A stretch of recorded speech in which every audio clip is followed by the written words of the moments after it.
अजी जय जिनेन्द्र। हमारा जो टॉपिक था 14 गुणस्थान तक का वो हो चुका है। अब उसमें जो 13वें गुणस्थान में सहयोगी केवली गुणस्थानक, ये गुणस्थान प्राप्त होने से पहले जब 12 गुणस्थान के अंत में समस्त घाती कर्मों का नाश हो जाए, एक मिनट, हाँ, जो 12वें गुणस्थान के अंत में समस्त घाती कर्मों का नाश किए जाने पर जब ये सहयोगी केवली गुणस्थान प्राप्त होता है ना, उससे पहले का ये प्रोसेस है, उससे पहले का ये प्रोसेस है। क्योंकि जब आपके जो केवल ज्ञान के लिए 4 घाती कर्म का क्षय हो चुका है, अब 4 घाती कर्म का क्षय करना बाकी है। आप समझ रहे हो, 2 के बीच में परमात्मा महावीर स्वामी ने 30 साल तक ये अवस्था में निकाले, 30 साल, क्योंकि उनके 4 घाती कर्म का क्षय हो चुका था। उसके बाद 30 साल तक उनकी आयु बाकी थी, और आयु बाकी थी तब तक बाकी के 4 अघाती कर्म क्षय का प्रोसेस चालू रहा। जब ये अघाती कर्म का प्रोसेस चालू हो, तब वो कौन कौन से 4 कर्म है उसको हम जान ले। पहले सबसे पहले तो है नाम कर्म, गोत्र कर्म, उसके बाद शाता वेदनीय कर्म, शाता अशाता दोनों वेदनीय कर्म, और चौथा कर्म है आयुष्य कर्म। ये 4 कर्म का प्रोसेस जब चल रहा, एक मिनट प्लीज जरा अनम्यूट हो जाइए सब।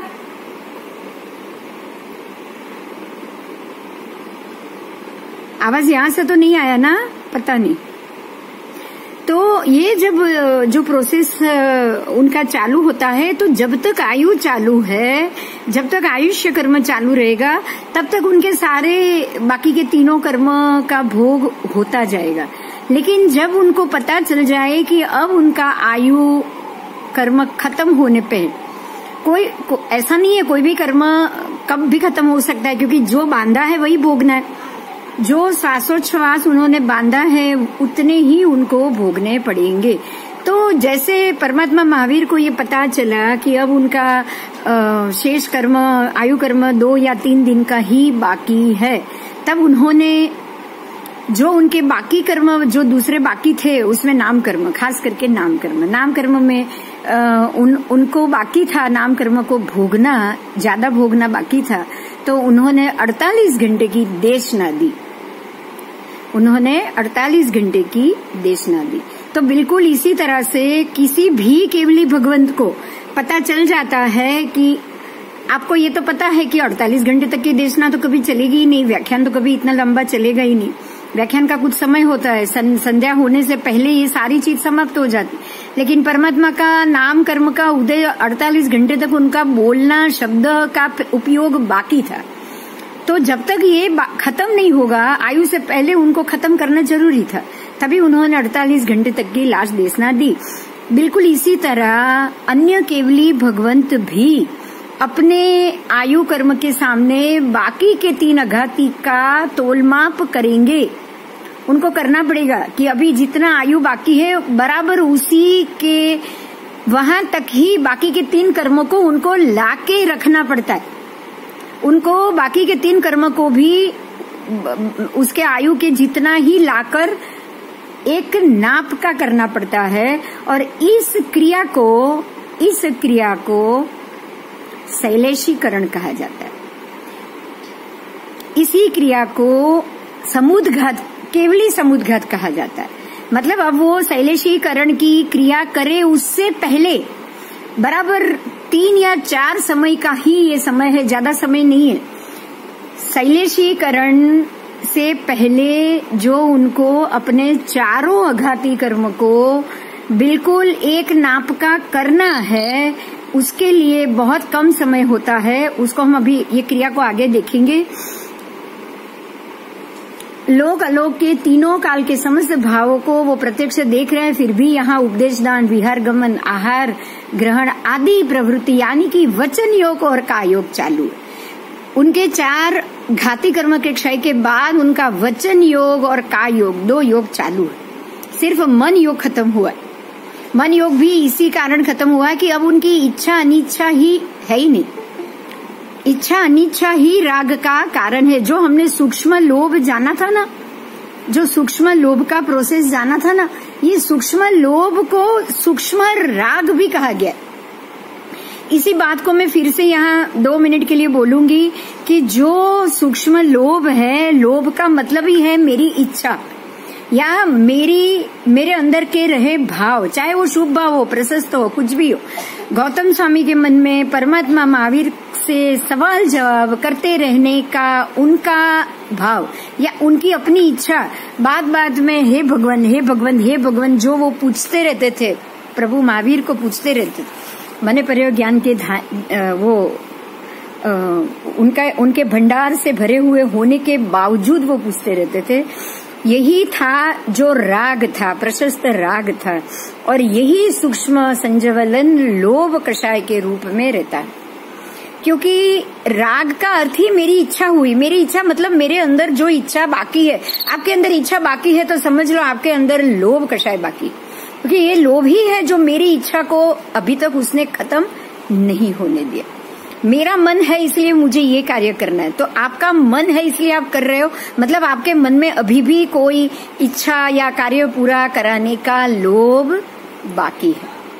ठीक है, तो ये लोभ कषाय बहुत सूक्ष्म रूप में होता है जो राग के माध्यम से बाहर निकलता है। तो इसी पॉइंट पे हम आगे बढ़ेंगे, क्योंकि मन जब ये लोभ कब खत्म होगा, सूक्ष्म संजवलन कषाय का लोभ कब खत्म होगा, जब आपकी सारी इच्छा, जब आपका मनोयोग खत्म हो जाए। इच्छा खत्म हो गई, मनोयोग खत्म हो जाए, क्योंकि मन के जितने भी उपयोग या योग है वो मेरी मर्जी पूरी हो उसी की इच्छा के ऊपर ही निर्भर करता है। अगर आपकी इच्छा खत्म हो गई, आपका मनोयोग बिल्कुल खत्म हो गया। आगे जाएंगे। वचन योग और काय योग चालू है, इसलिए वे सहयोगी केवली कहे जाते हैं। और ये अवस्था में परमात्मा महावीर ने 30 साल तक समय निकाला था। बहुत से अपने महात्मा इसमें बहुत लंबे समय तक के भी निकालते हैं। आपको ये पता है कि जो आदेश्वर दादा, उन्होंने तो 1 लाख पूर्व का समय निकाला हुआ था। केवली होने के बाद उनके इतने लंबे समय तक का पर्याय बाकी रहता है। तो जितना जो महात्मा का केवल ज्ञान का पर्याय रहेगा, केवल ज्ञान होने के बाद जब तक उनका निर्वाण ना हो, वो पूरा पर्याय, वो पूरा का पूरा पर्याय 4 अघाती कर्मों के भोगने का समय होता है। आगे जाएंगे। वे सहयोगी है। अब स्थूल समस्त मन वचन काय योग का वो 13वें के अंत में, जब वो सहयोगी केवली, जब उनका सब आयुष्य के प्रमाण का आयुष्य का समय एक बार पता चल जाए, तो वो अपने बाकी के 3 कर्मों को बिल्कुल आयु कर्म के सामने उसके स्थिति के बराबर लाकर रख देते हैं। तो वो स्थिति को अभी हम जानेंगे। उसको केवली समुद्घात कहा जाता है। अभी हम वो टॉपिक पे आएंगे। केवल ज्ञान हो चुका है, ये सब हो चुका है, लेकिन केवली समुद्घात जो उन्होंने किया है वो है क्या, उसको हम जाएंगे। पहले हम ये पढ़ेंगे, बाद में वो पिक्चर देखेंगे। जैनागमों में जीव के समुद्घात के 7 प्रकार बताए गए हैं। देखिए, जीव के समुद्घात के टोटल 7 प्रकार होते हैं। तो ये 7 प्रकार के समुद्घात हैं, उसके नाम मैं बोल रही हूँ। वेदना समुद्घात, कषाय समुद्घात, मरण समुद्घात, वैक्रिय समुद्घात और आहारक समुद्घात, फिर तेजस समुद्घात और केवली समुद्घात। ये 7 प्रकार के समुद्घात जीव के कहे गए टोटल। अब इसमें से 1 से 6 समुद्घात छाद्मस्थिक जाने, मतलब छद्मस्थों के द्वारा किया गया समुद्घात होता है। पहले नंबर से लेके 6 नंबर तक, जैसे वेदना, कषाय, मरण, वैक्रिय, आहारक और तेजस, ये जो 6 समुद्घात है वह छद्मस्थ के द्वारा किया गया समुद्घात है। और केवल ज्ञानी भगवंत जब समुद्घात करते हैं उसका नाम केवली समुद्घात कहा जाता है। तो 6 छाद्मस्थिक समुद्घात का अंतर मुहूर्त प्रमाण वाला समय होता है। ये जो 6 छद्मस्थ के द्वारा किए गए समुद्घात होते हैं ना, वो अंतर मुहूर्त तक के प्रमाण में खत्म हो जाते हैं। और आगे 7वां केवली समुद्घात मात्र 8 समय के प्रमाण वाला है, सिर्फ 8 समय। वो 8 समय में खत्म हो जाता है केवली समुद्घात, जिसकी विशेष हकीकत नीचे दी गई है। चलो अब उसको हम ध्यान से सुनेंगे। केवल ज्ञान, तीनों काल का ज्ञान प्राप्त हुआ है, वे ही केवली समुद्घात कर सकते हैं, अन्य कोई भगवान केवली समुद्घात नहीं कर सकता। यहाँ केवल ज्ञानी ने 8 कर्मों में से 4 घाती कर्म को दूर किया है। जो भी केवल ज्ञानी भगवंत है, उन्होंने 8 में से 4 घाती कर्म को दूर कर दिया है। लेकिन वेदनीय, नाम, गोत्र और आयुष्य, ये 4 अघाती कर्म का उदय उनका बाकी है। उनमें आयुष्य कर्म की स्थिति के अलावा शेष 3 कर्मों की स्थिति अगर अधिक रहती हो तो ऐसा बनेगा कि आयुष्य तो पूर्ण हो जाएगा, लेकिन कर्म का भोग बाकी रह जाएगा, है ना। आयुष्य कर्म अगर शॉर्ट है, कम है, और बाकी के 3 कर्म ज्यादा है, तो फिर वो पूरा नहीं हो पाएगा। तो उसको कम करने के लिए आयुष्य बढ़ा नहीं सकते, आयुष्य तो एक समय का भी बढ़ा नहीं सकते। इसलिए वो क्या करते हैं पता है, बाकी के जो 3 भोगने का बाकी है ना, उसको जाकर भोग कर खत्म करते हैं। अगर कर्म को भुगतना भी रह गया तो केवली भगवान अशरीरी बनकर मोक्ष में भी नहीं जा सकते। फिर केवल ज्ञानी को दूसरा जन्म धारण करना भी नहीं। तो ये कारण होने के कारण अब उनका भव भ्रमण का अंत हो जाना है। इन सब कारणों से चारों की स्थिति एक प्रकार से एक समान होनी ही चाहिए। तो आयुष्य की पूर्णाहुति के साथ साथ शेष 3 कर्म की भी निर्जरा हो जाए। यही कारण है कि ऐसी स्थिति का सर्जन समुद्घात जैसे आत्म प्रयत्नों से ही संभवित होता है। मेरे हिसाब से आपको समझ में आ गया है। बाकी के 3 कर्म, आयु के अलावा के 3 कर्म अभी ज्यादा भुगतने बाकी हैं, तो उसको ही भोग लेंगे तो ही खत्म होगा। या तो भोग लेंगे या उसकी निर्जरा करेंगे। तो निर्जरा तो भोग करके खत्म करने के बाद ही हो सकती है। ऐसे ही निर्जरा हो जाती तो केवली समुद्घात आता ही नहीं। यहाँ एक बहुत महत्व का मुद्दा है कि केवली समुद्घात, जीव जब केवली समुद्घात करेगा ना, तब उसको उसके बाकी के 3 नाम, गोत्र और वेदनीय, ये 3 कर्म को भोग के ही सम करना पड़ेगा। ये बहुत महत्व की बात है और इसको समझना ही पड़ेगा।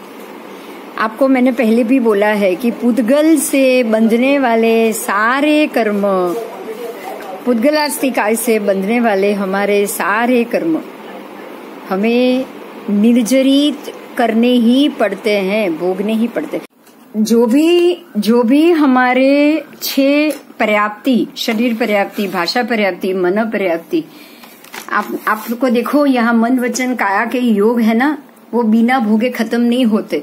मन पर्याप्ति है, वो मनोयोग है, वही मन पर्याप्ति है। मन पर्याप्ति बांधनी है, आप बांध रहे हो, जब तक वो निर्जरित ना हो जाए उसके कर्म, तब तक 4 घाती कर्म का क्षय होगा ही नहीं। और वचन और काया के योग, आपने अभी उसको पढ़ा, वचन और काया के योग भी जब तक आपके पूरे ना हो जाए या खत्म ना हो जाए, आपकी निर्जरा ना हो जाए, उसकी निर्जरा ना हो जाए, आपके अघाती कर्म का भी क्षय नहीं होता।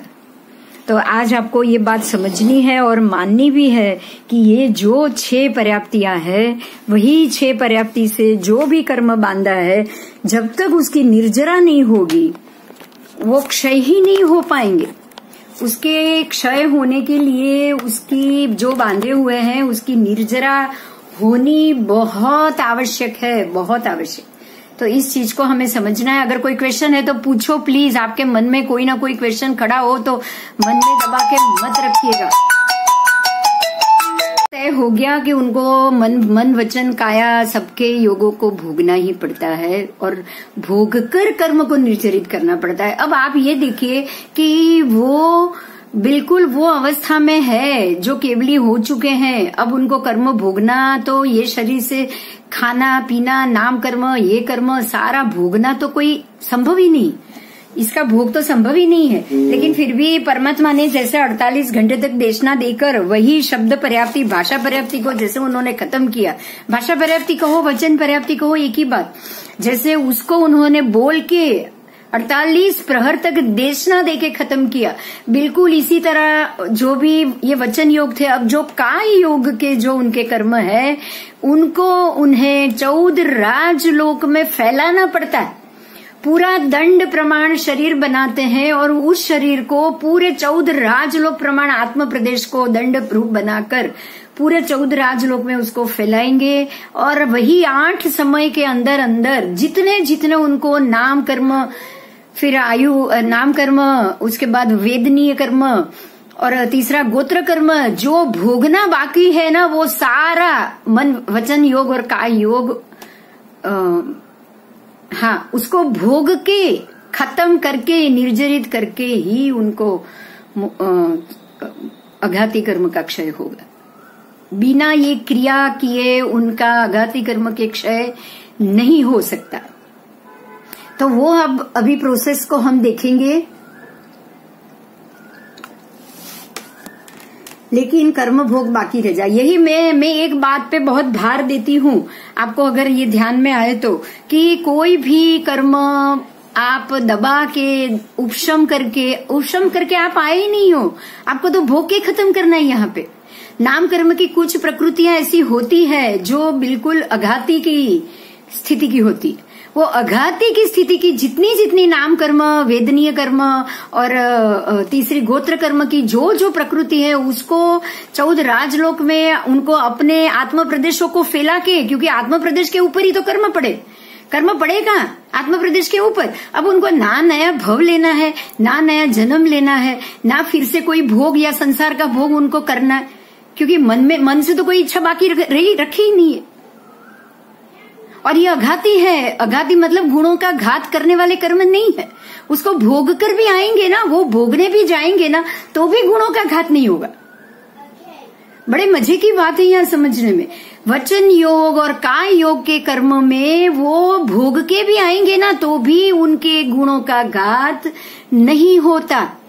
ये हमारे समझने के लिए बहुत बढ़िया है कि अगर आप वचन योग मतलब आपको प्रशस्ति ही बोलना है। उन्होंने 48 घंटे तक व्याख्यान ही दिया था, देशना ही दी थी, बिल्कुल प्रशस्ति के भाषा में उन्होंने भाषा प्रयोग किया था। तो ये जो वचन योग है उससे बिल्कुल कोई भी गुण का घात नहीं हुआ। और जो काय योग जो उनको अपने आत्म प्रदेश के ऊपर लगे हुए कर्मों को खपाना था, जो भी अघाती कर्म को खपाना था, वो काय योग उन्होंने पूरे 14 राजलोक में अपने आत्मा प्रदेशों को दंडाकार फैलाए। पहले तो उनके अपने आत्मा प्रदेशों को 14 राजलोक तक लंबा बड़ा किया दंडे के आकार में, जैसे एक दंड होता है, और उसको फैला के अब जहां उनको भोगना था वो भोग के आत्मा के ऊपर लगे हुए कर्मों को वो खीरा क्या है, खेर क्या है, फेंक क्या है, खत्म करके आए, निर्जरित करके आए। तो ये प्रोसेस आपको ये समझाता है कि काय योग और वचन योग बिना भोगे, या आपको बाद में भी भोगना पड़ेगा, केवल समुद्घात के वक्त भी भोगना पड़ेगा। उसके लिए अभी हम आगे जाएंगे। ये क्रिया सिर्फ 8 समय की होती है। आयुष्य की पूर्णाहुति के साथ साथ शेष 3 कर्म भी सर्वथा निर्जरित हो सके अथवा क्षय हो सके, ऐसी स्थिति का सर्जन समुद्घात जैसे आत्म प्रयत्नों से ही संभवित हो सकेगा। ये क्रिया 8 समय की होती है। अब 8 समय की बात करो तो आंख को बंद करके खोल दो, उतने में असंख्य समय लग जाएगा। एक बार आप आंख बंद करके खोलोगे ना, असंख्य समय निकल जाएगा। तो उसमें से सिर्फ 8 समय लेना है, उसमें से सिर्फ 8 समय। आप सोचो कि आपने पलके थोड़ी सी इतनी भी नीचे नहीं टकराई और वो 8 समय हो गए।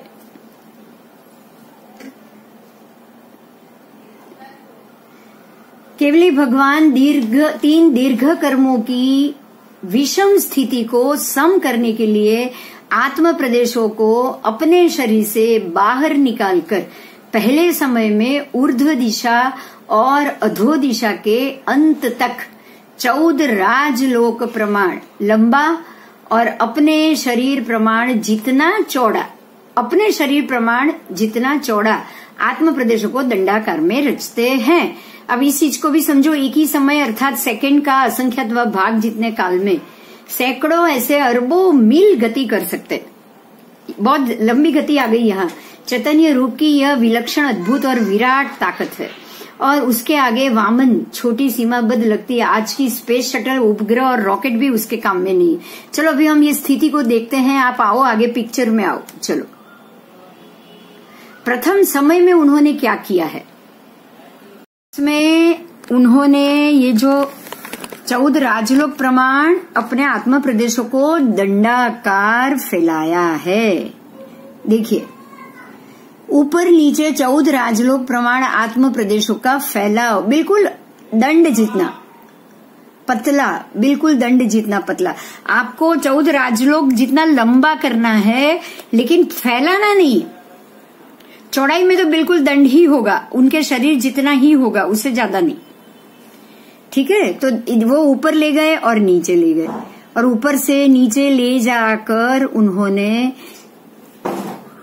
इस प्रकार से अपने आत्म प्रदेशों को फैला लिया है। अब देखो दूसरे समय में वो क्या करेंगे।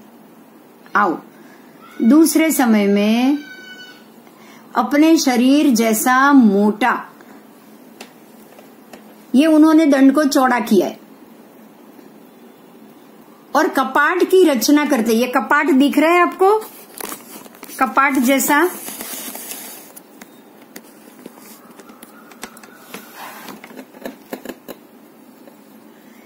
द्वितीय समय में वो कपाट जैसी वो रचना करेंगे। कपाट कैसा होता है? कपाट ऐसी रचना करेंगे। ठीक है, आओ द्वितीय समय में वो क्या करते हैं उसको भी हम पढ़ लेते हैं। दूसरे समय में पूर्व से पश्चिम लोकांत तक वे अपने आत्म प्रदेशों को विस्तृत करते हैं, जिससे आत्म प्रदेशों का आकार दरवाजा जैसा बन जाता है। देखिए, आपने ये देखा ना, यहाँ पे बिल्कुल दरवाजा जैसा हो गया। अब उन्होंने क्या किया, जो पतला लंबा शरीर था ना दंड प्रमाण, उसको चौड़ा कर दिया, 14 राजलोक में फैला दिया। मतलब जो यहाँ से पतला है तो यहाँ पतला फैलेगा, यहाँ से लंबा है तो यहाँ लंबा फैलेगा। इसका अर्थ ये हुआ कि उन्होंने अपने शरीर के दंड को 14 राजलोक में चारों दिशा में से पूरे के पूरे 14 राजलोक में विस्तृत कर दिया। दूसरे समय में एक समय में ऊपर से नीचे तक का एरिया कवर किया, दूसरे समय में पूरा चारों तरफ गोलाई का, पूरा का जो त्रसनाड़ी की जो गोलाई है ना, वो भी छोड़ दो, उसके बाहर का भी प्रदेश ले लिया। सिर्फ त्रसनाड़ी नहीं है, उसके बाहर का भी प्रदेश ले लिया, क्योंकि संपूर्ण 14 राजलोक में उन्होंने दरवाजा जैसा, कपाट जैसा बना दिया।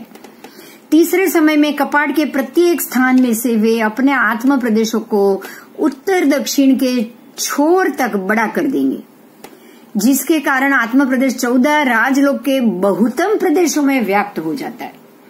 उन्होंने इतना उनको चौड़ा कर दिया, उतना चौड़ा कर दिया कि उनके आत्म प्रदेश पूरे 14 राजलोक के बहुतम प्रदेश, लगभग सभी प्रदेशों में व्याप्त हो गया। तो वो अपने आत्म प्रदेशों को सिर्फ 3 समय में पूरे, पहले तो वो लंबा करेंगे, फिर वो चौड़ा करेंगे, और चौड़ा करके अपने सारे 14 राजलोक के बहुतम प्रदेश में अपने आत्म प्रदेशों को तीसरे समय में वो फैला देंगे। ठीक है, आगे आओ। देखो ऐसा हो गया अब, क्योंकि ये तो गोला है ना, गोलाई में है। अब देखो पूरा गोल है ऐसे, तो गोल में देखो वो कैसे गोल गोल गोल गोल गोल गोल गोलाई में आत्म प्रदेश पूरे में समा गया है। समझ में आ रहा है ये क्या हो रहा है? वो समझ में आ रहा है? हाँ जी,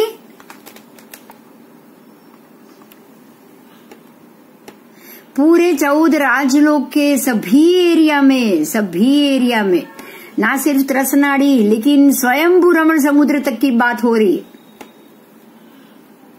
स्वयंभू रमण समुद्र तक तो हम ये मानेंगे कि त्रसनाड़ी ही है, लेकिन ये तो त्रसनाड़ी यहाँ स्वयंभू रमण समुद्र, यहाँ पर तो पूरे के पूरे एंड तक चला जाएगा। पूरे एरिया में 14 राजलोक के उन्होंने अपने शरीर को फैला दिया है इस प्रकार से आत्म प्रदेश को तीसरे समय में। अब देखो यहाँ सारा लिखा हुआ है। प्रथम समय में दंड किया, वो बीच वाली ए लाइन, प्रथम समय में दंड किया, द्वितीय समय में किया कपाट, मतलब ऐसे ऐसे चौड़ा कर दिया कपाट। देखो यहाँ पे है ना लंबा, ऐसे ऐसे ये कपाट कर दिया सारा। तृतीय समय में हुआ मंथान, मंथान किया, मतलब पूरे बहुतम प्रदेशों में अपने आत्म प्रदेशों को उन्होंने फैला दिया। अब चौथे समय में आंतरा के वो स्थान जहाँ आत्म प्रदेश फैलते ही नहीं है, वहां चौथे समय में आत्म प्रदेश पूरे होते हैं। मतलब आत्रा के जो स्थान है जहाँ आत्म प्रदेश फैले नहीं है, आत्मा ये जो डी है ना, डी वो ऐसे वो कुछ स्थान है, डी वाला, सी नहीं, डी वाला कोना वाला, जहाँ पे वो फैले नहीं है, वहां पर भी उन्होंने आत्म प्रदेश को पूरित कर दिया। ये सी तो हो गया है पूरा, ये सारे बीच वाला एरिया सी है, आपको ये सी दिख रहा होगा। सी मतलब सारा बीच का एरिया हो गया, लेकिन जो छोटे छोटे कोने रह गए थे ना डी में, देखो ये आंतरा है, तो उसको भी उन्होंने पूरित कर लिया। आपको ABCD जो लिखा है ना वो चारों यहां मिल जाएगा, यहां पे। समझ में आ रहा है ना? ये मेरा कर्सर है वहां पे, पेज निकल गया।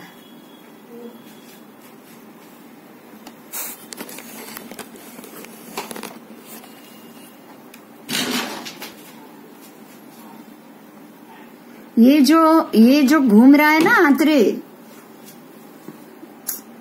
एक सेकंड में, मेरा कर्सर घूम रहा है, दिखाई दे रहा है ना? बधाने पूछू छू, आ हल्या करे छे ने, आना लीधे हले छे।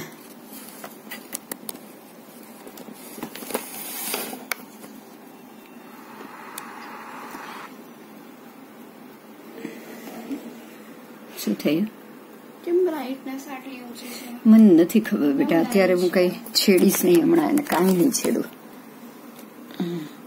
देखिए ये जो मेरा, मैं जो कर्सर घुमा रही हूँ बेटा, कई प्रॉब्लम है, खसी जाए, वेट कर, व्याप्त हो जाए, उसके बाद जो आंतरे एवं निष्कुट रह जाते हैं, अभी भी आत्म प्रदेश रहित लोकाकाश अगर उनका बाकी रह गया हो, और उस खाली जगह की पूर्ति स्व आत्म प्रदेशों से अगर उनको करनी बाकी हो, तो इतना कर लेने से केवली भगवंत असंख्य आत्म प्रदेश लोकाकाश के प्रत्येक प्रदेश पर 4 ही समय में व्याप्त हो जाने से उनकी आत्मा लोक व्यापी बन जाती है। मतलब पहले 4 समय में उनकी आत्मा ने सारे के सारे 14 राजलोक के सभी प्रदेशों को प्राप्त कर लिया है।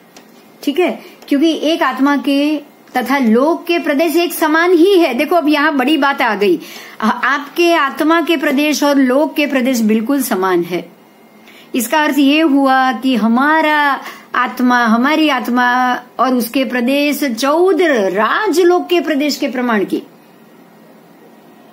हमारा इतना सा तो शरीर है, उसके अंदर रही हुई आत्मा, पता नहीं हमारे अभी भी ये अगर शरीर होगा तो उसके 2/3 भाग में वो आत्मा रहती है, लेकिन उसके प्रदेश 14 राजलोक के प्रदेश के समान है।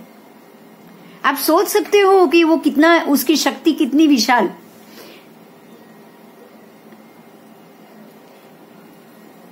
अब बाकी के 5, 6, 7, 8 जो 4 समय रहा, वो 4 समयों में आत्म प्रदेशों का लोकव्यापी जो भी विस्तार होता है, वो उसको पूरा वो समेट लेता है। वो गए तुरंत ही उसको भोग के बाकी का पूरा समेट लेने में 5वें स्थान समय में रिक्त जगह में व्याप्त आत्म प्रदेशों को पुनः वापस खींच लेते। 6ठे समय में वो मथानी उत्तर दक्षिण को समृद्ध करके कपाटस्थ हो जाता है। मतलब 6ठे समय में वो उत्तर दक्षिण मथानी, जो उत्तर दक्षिण किया था उन्होंने, मथानी किया था, मतलब जो उत्तर दक्षिण किया था, पूर्व पश्चिम ऐसा चौड़ा, उत्तर दक्षिण ऊपर नीचे सबसे पहले किया था उन्होंने। तो जो ऊपर नीचे किया था उसको समृद्ध करके वो वापस कपाटस्थ हो जाता है। 7वें समय के पूर्व पश्चिम रचित कपाट प्रदेशों को तथा 8वें समय में, मतलब पूर्व पश्चिम से भी वो छोटा कर लेंगे।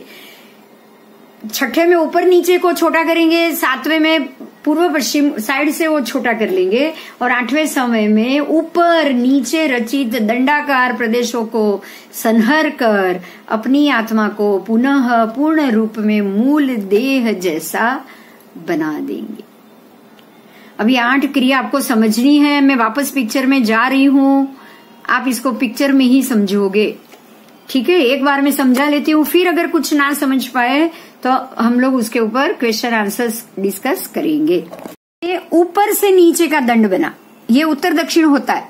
उसके बाद उन्होंने उसको पूर्व से पश्चिम, देखो ऐसे कपाट जैसा बनाया, ये मथानी बोलेंगे उसको, कपाट बना दिए उसने, ऐसे ही पूर्व पश्चिम कपाट बना दिए द्वितीय समय में।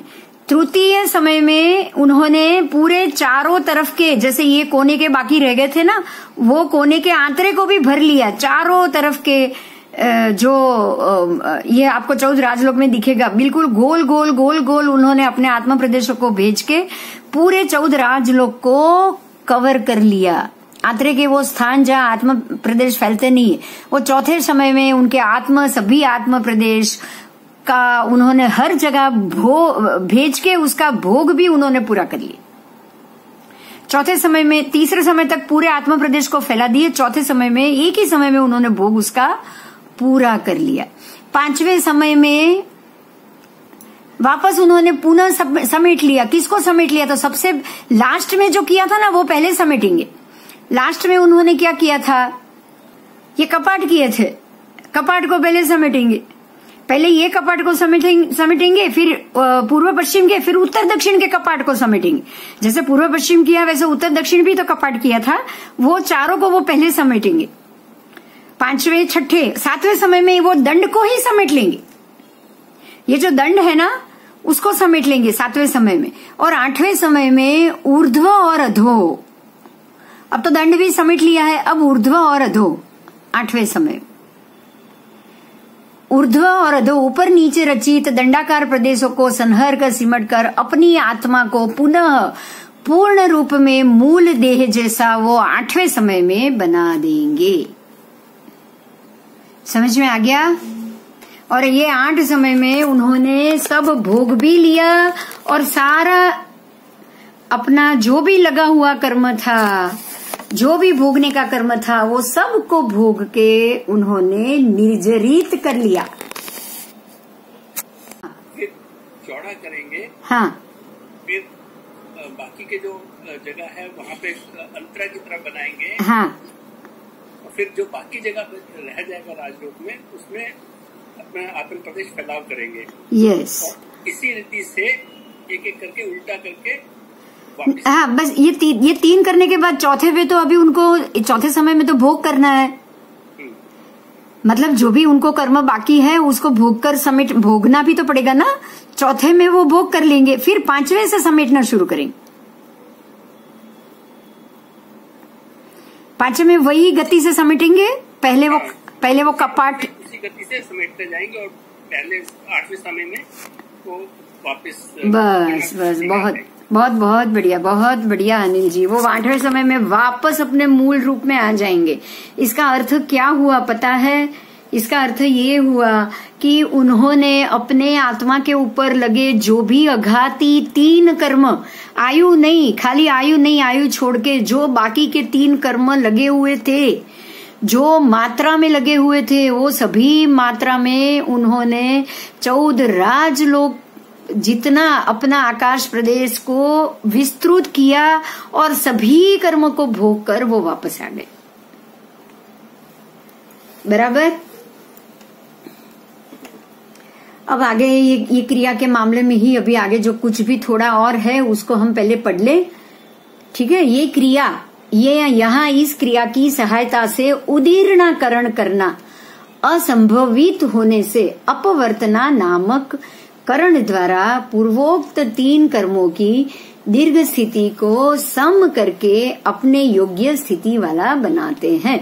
अब इस चीज को शास्त्रों में एक शब्द का नाम दिया है, उदीर्णा। तो आप जानते हो उदीर्णा का मतलब क्या हुआ कि जो संजोग बाद में आने वाले उसको खींच के आप पहले लाते हो और वो संजोग में आपको रह के भोगना है। यहाँ ये तो पॉसिबल नहीं है, ये तो पॉसिबल नहीं, एक समय में ही खत्म करना है, इसीलिए वो उदीर्णा नहीं करते। यहाँ समझाया है ये उदीर्णा करना असंभवित है, इनके लिए ये क्रिया के लिए उदीर्णा करना असंभवित है, इसलिए वो अपवर्तना करते। अपवर्तना मतलब जो भी कर्म उनके वर्तना में बाकी है उनका घटाना। अप का मतलब घटाना, अपवर्तना नामक कारण जो क्रिया वर्तना में है, जो उनके आत्म प्रदेश के ऊपर अभी भी लगे हुए हैं, उनको घटाने की ये क्रिया, इसलिए ये करण को अपवर्तना करण का नाम दिया गया है।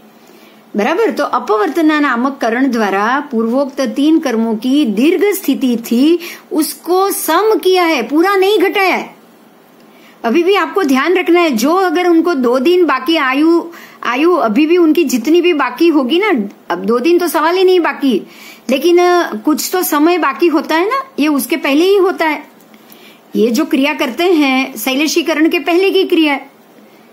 तो जब उनको वहां अयोगी केवली बनना है उसके पहले की ये क्रिया है, तो वो सम लाकर सम स्थिति में, आयु स्थिति के बराबर सम स्थिति में लाके बाकी के 3 कर्मों को रखते हैं, और ये क्रिया को अपवर्तना करण कहा गया है।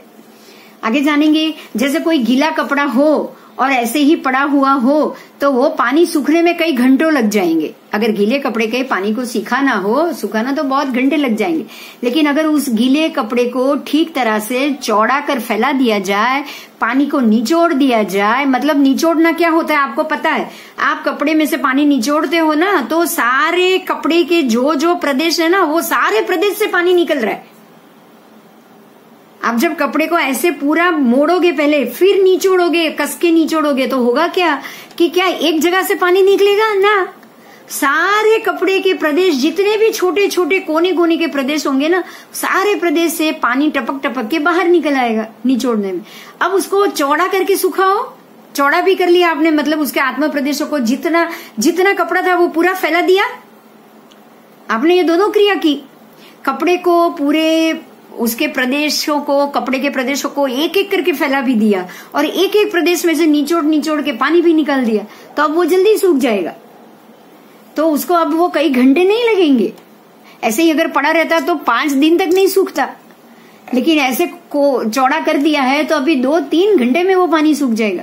तो इसी प्रकार से केवली समुद्घात में भी आत्म प्रदेशों को सारे लोक में विस्तृत किया जाता है, और सारे आत्म प्रदेशों के ऊपर लगे दीर्घ कर्मों का जल्दी से जल्दी क्षय करके बिल्कुल आयु स्थिति के बराबर उसको लाके रखा जाता है। चलो, आपको समझ में आ गया, बहुत अच्छा हुआ। अब अचित महास्कंद रूप अजीव समुद्घात। देखिए, अभी अजीव समुद्घात को भी समझना है। अजीव समुद्घात क्या है?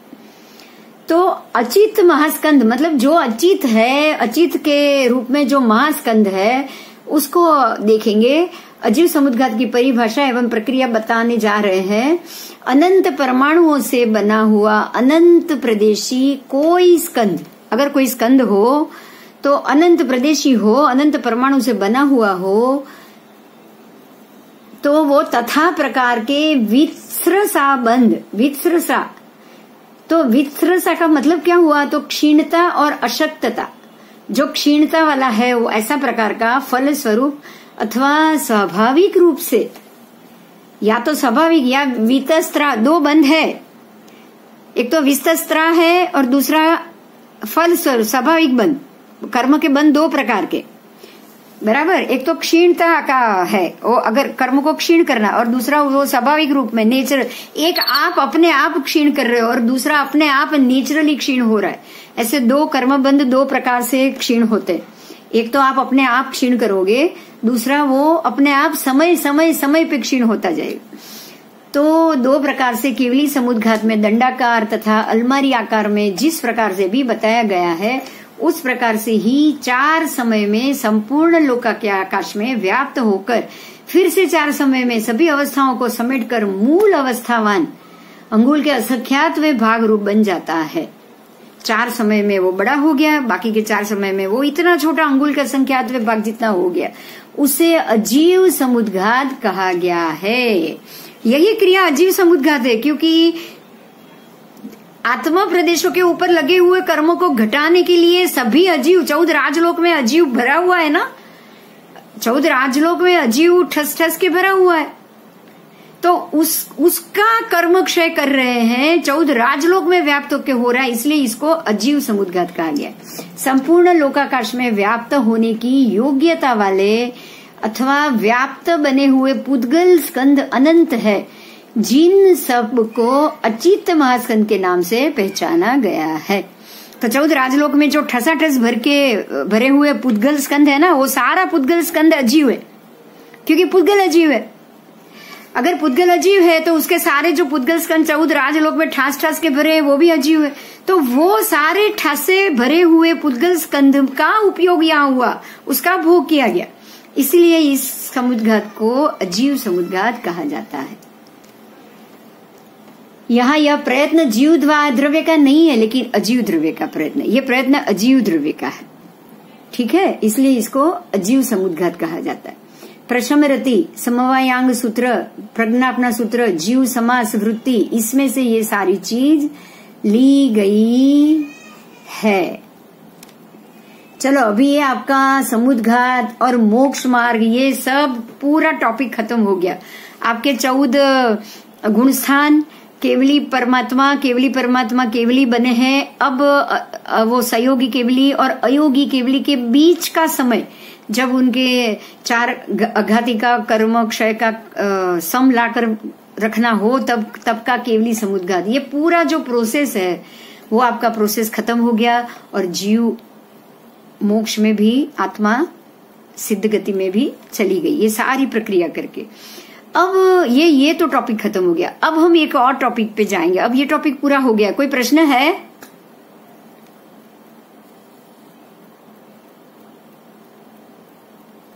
तो अब आगे का जो प्रोसेस है उसमें हम जाएं। बोलो, कोई प्रश्न है तो बोल दो।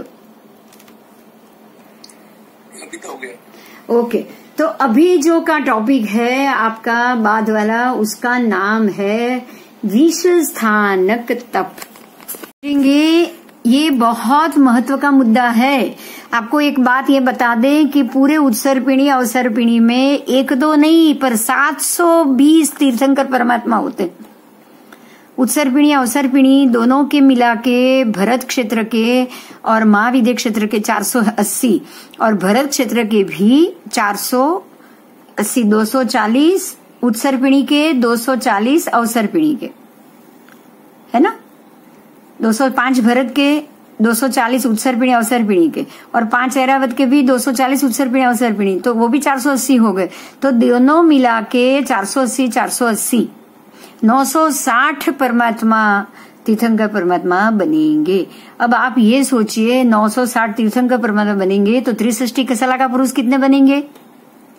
तो हमारे लिए एक सबसे बड़ी बात ये है कि अब 960 तीर्थंकर परमात्मा में से कभी भी तो हमारा नंबर लग सकता है कि नहीं? हाँ या ना? लगाना है कि नहीं? 960 में से तो लग ही सकता है ना। अगर एक ही सीट खाली हो तो नहीं लग सकता। 960 में तो लग सकता है। हमारी ऐसी कोशिश होनी चाहिए कि अरियन परमात्मा बनके हम आए। उसके लिए ये विष स्थानक तप बताए गए हैं। विष स्थानक तप, हम ये सभी पद को समझेंगे। आपको पहले मैं पिक्चर में बता देती हूँ, उसके बाद हम ये टॉपिक को उसके अलग अलग पढ़ाई से भी देखेंगे। पहला है अर्यंत पद, दूसरा है सिद्ध पद, अर्यंत पद, फिर सिद्ध पद, तीसरा है प्रवचन पद। प्रवचन पद, अब उस कौन सा पद किस प्रकार से रिजल्ट आता है वो हम बाद में देख लेंगे। पहले मैं आपको नाम और पिक्चर बता देती हूँ। उसके बाद है चौथा, 5वां आचार्य पद, 5वां है आपका स्थवीर पद, छठा है उपाध्याय पद, सातवां है साधु पद, फिर आओ अष्टम पद, आठवां है ज्ञान पद, है ना, आठवां है ज्ञान पद, नौवां है क्रियापद, 10वां है विनय पद और 11वां है चारित्र पद। फिर आओ 12वें पद में आओ तो 12वां है ब्रह्मचर्य पद। उसके बाद 13वां है श्री क्रियापद, 13वां है क्रियापद, 14वां है तप पद और 15वां है दान पद, दान दान। अब आओ 16वें पद पे आओ, जिन 16वां है जिन पद, 17वां है संयम पद, 18वां है अभिनव ज्ञान पद और 19वां है श्रुत पद और 20वां है तीर्थ पद। तो ये 20 प्रकार के आपके 20 स्थानक पद हुए। इसको अभी समझेंगे, क्योंकि एक बात आप समझ सकते हो कि परमात्मा ने ये जरूर कहा है कि कोई भी जीव तीर्थंकर परमात्मा, अगर आप भव्य जीव हो, मोक्ष जाने के लायक हो, तो कोई भी भव्य जीव अपनी करनी के और कर्म के आधार पर तीर्थंकर परमात्मा नाम कर्म का बंध कर सकता है। लायक बनाना है हमें। जैसे स्कूल में होते थे ना, तब हम आपकी कोशिश क्या होती थी कि भाई जितना हो सके सारा पेपर में सच और पूरा लिख पाऊं। हमारी कोशिश वही रहती थी। आपकी कोशिश ये नहीं होती थी कि मैं फर्स्ट आऊं, लेकिन आपकी कोशिश ये जरूर थी कि मैं सब सच ही लिखूं और सारा का सारा पेपर लिख कर आऊं। आपने कभी ये नहीं सोचा कि मुझे अगर 4 क्वेश्चन भी आ गए, मैं 4 क्वेश्चन से भी पास हो जाऊंगा, तो बाकी के 4 क्वेश्चन मेरे को लिखना ही नहीं है। आप ऐसा नहीं सोचते थे। आपकी पूरी कोशिश वही रहती थी कि जितना भी हो सके आप पूरा पेपर भी लिखे और आप सब सच ही लिखे। मतलब आपकी कोशिश ही वही थी कि आप पहले नंबर पे ही जाओ। ना जाए अलग बात है, लेकिन आपकी करनी जरूर बिल्कुल वैसी होती थी। इसी प्रकार से 8 कर्मों में आए हुए नाम कर्म की कुल 103 प्रकृति होती है। उसमें से वो जो 103 प्रकृति, उसमें से अगर महत्वपूर्ण अगर कोई नाम कर्म हो तो वो है तीर्थंकर नाम कर्म बंध। कोई भी जीव तीर्थंकर नाम कर्म बांधना मतलब वो फर्स्ट नंबर की रैंक पे खड़ा है। अगर कोई भव्य जीव तीर्थंकर नाम कर्म बांधने के लिए अगर वो अपनी लाइन में खड़ा है तो वो अपनी फर्स्ट रैंक पे खड़ा है। परमात्मा महावीर स्वामी के शासन में 10 श्रावक श्राविकाएं थी जिन्होंने तीर्थंकर नाम कर्म का बंद किया। 10 श्रावक श्राविका, 1 2 नहीं 10। तो कहने का अर्थ मेरा यही है कि हमें पूरी कोशिश वही करनी चाहिए कि हम जो भी करें एकदम उत्कृष्ट करें। जो भी तप करें, ये 20 प्रकार के आपके ऊपर तप आ गए हैं, ये सारे तप ही है। ये सारे तप की रीत है। वो तप करने से ही आप वो नाम कर्म बांध सकते हो। तीर्थंकर आपको 20 के 20 नहीं बांधने, लेकिन 20 में से कोई एक गुण, ये जो 20 स्थानक है ना, 20 में से कोई एक स्थान की भी अगर आपने उत्कृष्ट प्रभाव न की या उत्कृष्ट रूप से उसके लिए क्रिया की, आपने अपने आप को पूरा उसके अंदर बिल्कुल मन वचन काया से जोड़ दिया, सारे उपयोगों का आपने वो एक पद के लिए भी अगर जोर, एड़ी चोटी का जोर लगा दिया ना, तो आपकी आत्मा में तीर्थंकर नाम कर्म का बंध अवश्य होगा। तो उसके लिए क्या क्या जरूरी है? हरिहर सिद्ध आचार्य दी 20 पदों की विधि पूर्वक आराधना कही है। तो उसके लिए तप भी है। तप की जो प्रभावना है उसमें, तप की प्रभावना में तीर्थंकर नाम कर्म बंध की तप द्वारा निकाचित करने की रीत भी बताई गई है। अतः एवं उसके बंध हेतुओं को अलग से बताया जा रहा है। फिर भी उसके बंध के हेतु को तो हमें जानना ही चाहिए। ऐसा तो है नहीं कि आपने ये तप कर लिया तो आपके अंदर ये प्रभाव आ गया, ऐसा नहीं। क्योंकि वो वचन और काया से आपने ये इच्छा भी प्रकट की, ये भी प्रकट की, लेकिन मन के अंदर भाव भी तो आने चाहिए। खाली क्रिया से तप तो क्रिया हो गई, लेकिन मन के भाव बहुत महत्व के हैं। तो अत्यंत आदर बहुमान, आपके मन में आदर भी होना चाहिए, बहुमान भी होना चाहिए, और सभी जीव करो शासन ऋषि की उत्तम भावना भी होनी चाहिए। देखो, ये सारे जीव कक्षा के ऊपर है। सभी जगत के सभी जीवों के लिए आपके मन में अत्यंत आदर होना चाहिए। मान होना चाहिए। कोई भी जीव कोई भी नीचा नहीं है, कोई भी छोटा नहीं है। निगोद के जीवों के प्रति भी आपको आदर होना चाहिए कि मैं ये जीव की भी रक्षा करूं, मैं उसका भी मान बढ़ाऊं। वो भी मेरे लिए क्षुद्र नहीं है, वो भी बिल्कुल भी क्षुद्र नहीं, तो मैं उसका भी मान बढ़ाऊं। तो ये आपके मन में आदर और बहुमान भाव होना चाहिए। और वो जीव को बचाने की, निगोद के अनंत जीवों को भी बचाने की और उसको भी शासन ऋषि करने की आपके अंदर उत्तम भावना होनी चाहिए। मन से अगर आप ये तीनों से तैयार ना हो तो कितने भी कर्म से, तप से, ये बहुमान पूर्वक या विधि पूर्वक आपने अगर कितनी भी विधि की हो, अगर मन से आप इसमें सम्मिलित ना हो ना, मन से आप उनकी विराधना करते रहो, आदर अनादर करते रहो, कुछ भी बोलते रहो, बिल्कुल भी आदर बहुमान आप किसी भी जीव के ऊपर ना रखो, तो समझ लो कि आपकी ये क्रिया पूरी विफल जाएगी। ठीक है, तो आदर बहुमान और सभी जीव करो शासन ऋषि की भावना तो मस्ट होनी ही चाहिए, उत्तम भावना। अतएव आगे अर्यंत पद घाती कर्मों का नाश करने वाले, इंद्रों आदि से वंदनीय, अनंत दर्शन ज्ञान संपन्न, 34 अतिशय और 35 वाणी के गुणों से युक्त अर्यंत गुणों के गुणों की स्तुति और विनयादि भक्ति करने से आप अरिहंत नाम कर्म बांधोगे। अर्यंत पद से आप कैसे बांधोगे? तो अर्यंत परमात्मा की जिस प्रकार से लिखा गया है उस प्रकार से आपको विनय, भक्ति, मान, बहुमान करना चाहिए। आपको पता है श्रेणिक राजा ने बहुत किया। श्रेणिक राजा ने अर्यंत पद से उन्होंने इतनी ज्यादा परमात्मा की प्रभावना और भावना भावी थी कि बिल्कुल उनके ही जैसे, बिल्कुल उनके ही प्रमाण की आयु, बिल्कुल उनके ही जैसे गुणों, उनका ही नक्षत्र, उनके ही समय, उनके ही समकालीन वो परमात्मा बनेंगे। उतनी ही आयु, उतने ही वही जन्म नक्षत्र, वही च्रवण नक्षत्र, सब वही लेकर आएंगे, क्योंकि उन्होंने अर्यंत परमात्मा के अर्यंत पद, परमात्मा महावीर के अर्यंत पद की उन्होंने बहुत बहुत आदर और बहुमान पूर्वक प्रभावना की थी। आगे जाएंगे सिद्ध पद, समस्त कर्मों को नष्ट करके लोकाग्र पर विराजमान सिद्ध भगवान की भक्ति एवं उनके गुणों का चिंतन करना है।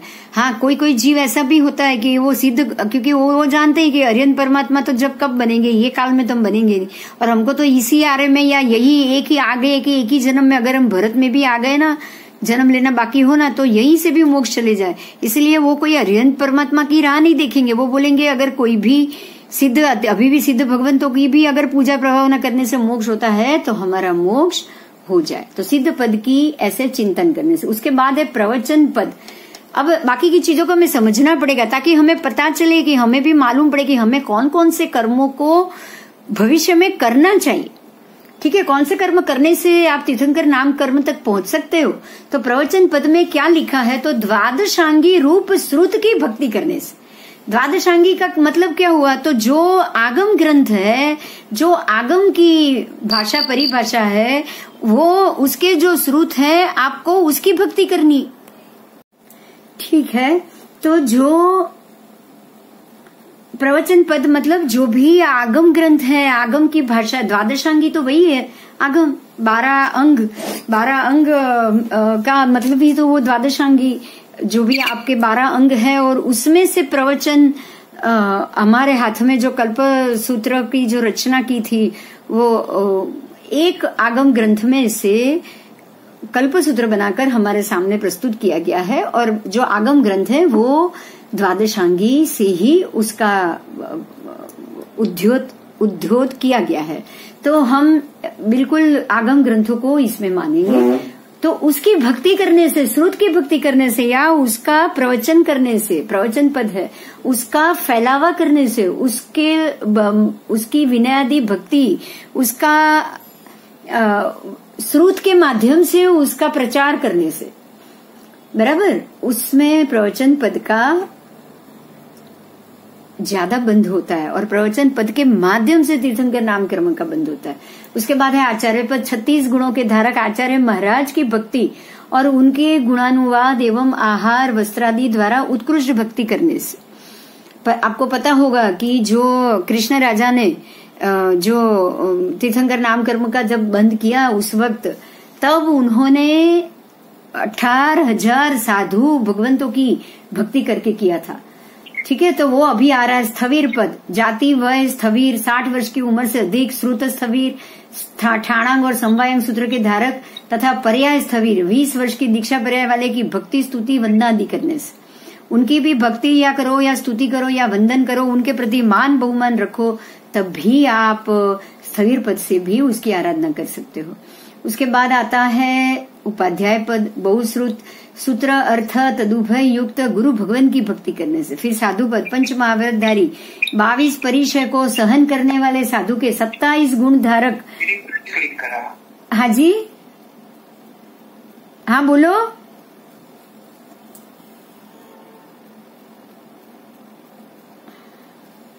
कुछ काम था।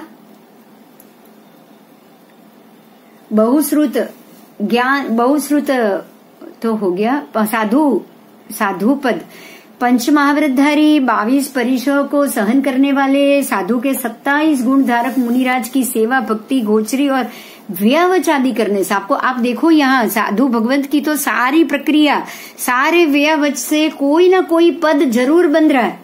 ज्ञान पद, निरंतर सतत तत्व का अभ्यास करने से, हम निरंतर सतत रूप से जो तत्व है ना, ये जो आप जो अभी पढ़ रहे हो, षड द्रव्य, ये सारा तत्व है। संसार से बाहर निकलने का रास्ता, ये सब तत्व है। तो ये तत्वार्थ को पढ़ने से भी, उसका सतत अभ्यास करने से भी हमारा तीर्थंकर नाम कर्म बंद हो सकता है। दर्शन पद, सर्वज्ञ वितराग परमात्मा द्वारा प्ररूपित तत्वों के दर्शन आदि, जो भी तत्व के भी जो दर्शन है बाकी के तत्वों के, उससे भी ये होता है। फिर आओ, हाँ, सर्वज्ञ वितराग परमात्मा द्वारा प्ररूपित तत्वों के यथार्थ स्वरूप को समझ मानने से, देव गुरु धर्म पर सच्ची श्रद्धा रखने से एवं सम्यकत्व का निरतिचार पालन, अतिचार रहित पालन। निरतिचार का मतलब है अतिचार रहित, उसमें कोई सम्यकत्व में कोई अतिचार ना हो, इतनी शुद्धि से सम्यकत्व का पालन करने से ये आपका ये गुण अवश्य बंधता है। अब आओ विनय पद, सम्यक ज्ञान दर्शन चारित्र और उनके साधनों के प्रति समुचित आदर भाव। आपको ऐसा नहीं है कि चलो प्रतिक्रमण नहीं किया है तो भाई नहीं किया है तो कोई फर्क नहीं पड़ता है, ऐसा नहीं होना चाहिए। सामायिक प्रतिक्रमण आदि आपको षडाश्य ये शुद्ध भाव ना आए अलग बात है, लेकिन आपको ये सारी चीज क्रिया ही बेकार लगे ये तो बिल्कुल नहीं होना चाहिए। ऐसी क्रिया को या दीक्षा की जो भी आपकी है, जो पंच महाव्रतधारी की जो भी क्रिया है, उसको भी अगर अच्छे नहीं समझ रहे हो तब भी आप उसके प्रति मान बहुमान नहीं रखोगे ना, तब भी आपको आपके अंदर क्रिया पद का गुण, विनय पद का गुण आगे करेंगे। सम्यक दर्शन ज्ञान चारित्र के, हाँ हो गया। चारित्र पद, शुद्ध भाव से दोनों समय षडावश्यक रूप प्रतिक्रमण सामायिक आदि करने से, वो भी चारित्र पद है। श्रावक का जो चारित्र व्रत का पालन है वो श्रावक को करना है, साधु का जो चारित्र धर्म का पालन है वो उसको करना है। फिर ब्रह्मचर्य पद, मूल और उत्तर गुण दोनों से निर्दोष रीति से शुद्धता पूर्वक ब्रह्मचर्य का पालन। उसके बाद है क्रियापद, राग विरक्ति, भोग विरक्ति, मोह विरक्ति, अहंकार विरक्ति, फिर लोभ विरक्ति, अनासक्त भाव का निरंतर अभ्यास। मतलब आपको क्रिया से बिल्कुल ये सभी मोहादि राग द्वेषादि भावों से विरक्त होना है और निरंतर उसका अभ्यास करना है। उसके बाद है 14वां तप पद, यथाशक्ति बाह्य तथा अभ्यंतर जो भी 6, 12 है वो सबका जो भी जितना हो सके उतना, जितना तप नहीं हो रहा है विनय का करो, विनय नहीं हो रहा है ज्ञान का करो, तब विनय का तो होगा ही, विनय और ज्ञान का तो कोई भी कर पाएगा। तप नहीं हो सकता, अनाहारी नहीं हो सकता है, लेकिन ज्ञान और विनय वो तो होगा ही होगा।